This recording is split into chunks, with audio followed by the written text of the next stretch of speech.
Bonjour à tous et bienvenue dans cette nouvelle vidéo consacrée à l'actualité et au mercato du FC Barcelone. Si tu es nouveau, n'hésite pas à t'abonner et aimer la vidéo. Nous commençons avec la une de sport, signée des cracks. Vous l'avez compris, le Barça veut s'activer cet été pour se renforcer.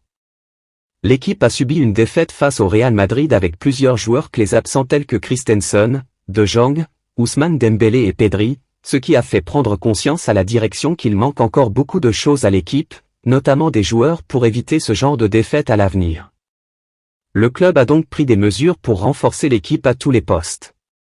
Heureusement, il y a également des bonnes nouvelles concernant les joueurs blessés.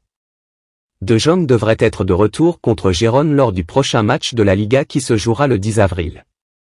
Quant à Pedri, Dembélé et Christensen, ils devraient revenir contre l'Atlético Madrid le 23 avril. Concernant les renforts, le poste de défenseur central sera renforcé avec l'arrivée d'Inigo Martinez cet été.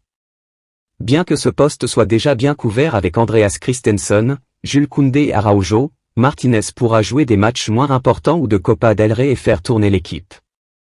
Le FC Barcelone considère également le recrutement d'un latéral droit comme une priorité pour renforcer l'équipe, mais il y a des désaccords sur le profil idéal du joueur recherché. Pendant que Xavi préfère un latéral défensif comme Juan Foyth, la direction sportive du club préfère un joueur plus offensif, tel que Joao Cancelo ou Jérémy Frimpong. Cependant, les coûts élevés, en particulier pour Joao Cancelo, qui est évalué à environ 70 millions d'euros, posent un problème pour le club.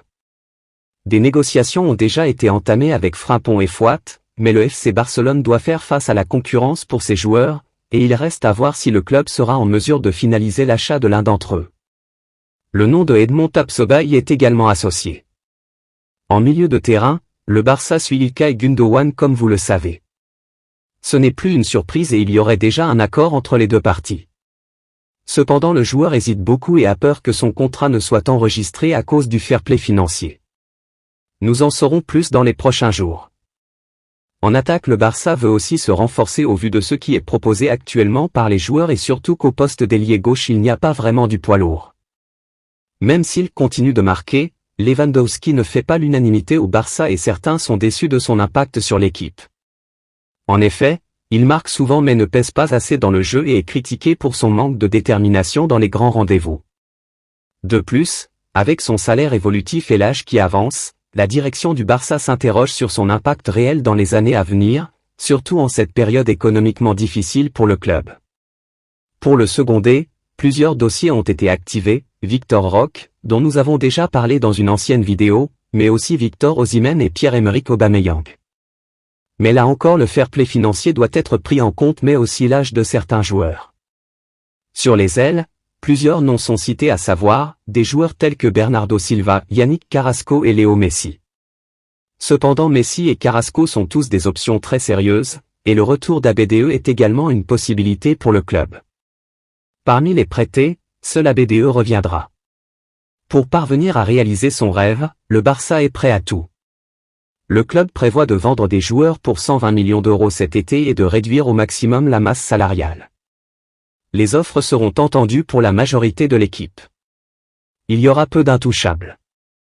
Le Barça envisage de proposer à Jordi Alba, comme il a été fait avec Busquets, de renouveler son contrat avec une réduction de salaire et un report afin de respecter les règles du fair play financier. Cela tombe bien puisque Jordi Alba a l'intention de continuer jusqu'à la fin de son contrat à Barcelone jusqu'en 2024. Il est satisfait de son rôle actuel dans l'équipe, malgré un manque de minutes, Alba essaie d'aider ses collègues avec sa vaste expérience. De son côté, Busquets a demandé plus de temps pour répondre à l'offre de prolongation.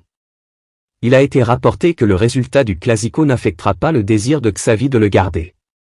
Et pour finir, Barcelone connaît l'intérêt sérieux de la Premier League pour Christensen et si nécessaire, ils pourront récupérer tout l'argent investi dans Rafinha.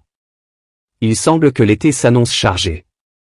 Le Barça est convaincu qu'il sera beaucoup plus fort la saison prochaine. Voilà tout pour cette vidéo, n'hésitez pas à aimer au maximum la vidéo et à vous abonner si ce n'est pas encore fait. Merci et à la prochaine.